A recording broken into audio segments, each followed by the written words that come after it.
Diqqat! Yanvar oyining pensiyasini kutayotgan fuqarolar uchun hozirgina shoshilinch rasmiy xabar e'lon qilindi.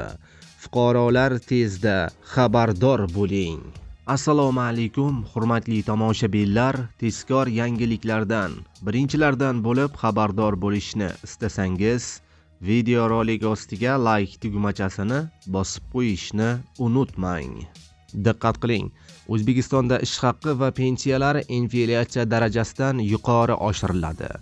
Iqtisodiyot va moliya vazirligi tomonidan e'lon qilingan 2026-yil uchun budjetnoma ma'lumotnomalariga ko'ra, O'zbekistonda ish haqqi, pensiya va nafaqalar miqdori 2030-yilgacha har yili inflyatsiya darajasidan yuqori sur'atda oshirib boriladi. Bu choralar aholining real daromadini saqlab qolish va ijtimoiy himoyani kuchaytirishga qaratilgan. Pensiya ta'minotida yangi bosqich transferlar bosqichma-bosqich oshiriladi. Makroiqtisodiy va fiskal siyosatning 2030-yilgacha mo'ljallangan asosiy maqsadlarida davlat pensiya tizimini isloh qilish alohida o'rin tutadi. Islohotlar natijasida budjetdan pensiya jamg'armasiga ajratiladigan mablag'lar jami bosqichma-bosqich qisqarishi kutilmoqda.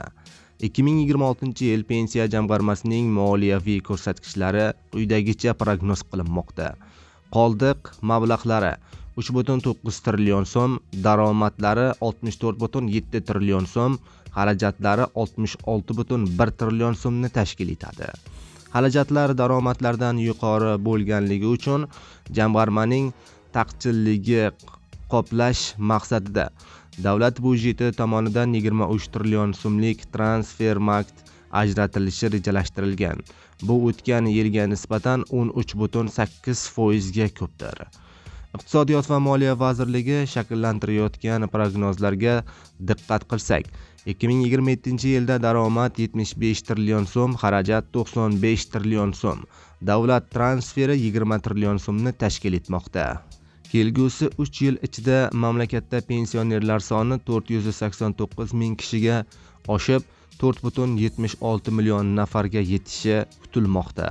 Shu bilan birga, har yili pensiya yoshiga yetayotgan shaxslar soni 5,1% ga o'sib boradi. Bu tendensiya pensiya tizimiga tushadigan yukni yanada oshiradi va tizimni barqaror saqlab qolish uchun ijtimoiy-iqtisodiy choralarni talab etadi. Vazirlik hisob-kitoblariga ko'ra, budjet xodimlari ish haqqi 1% ga oshirilishi davlat budjeti xarajatlarining 1,67 trillion so'mga oshadi. Pensiyaning 1% ga oshirilishi esa budjetga 861 milliard so'mga tushadi.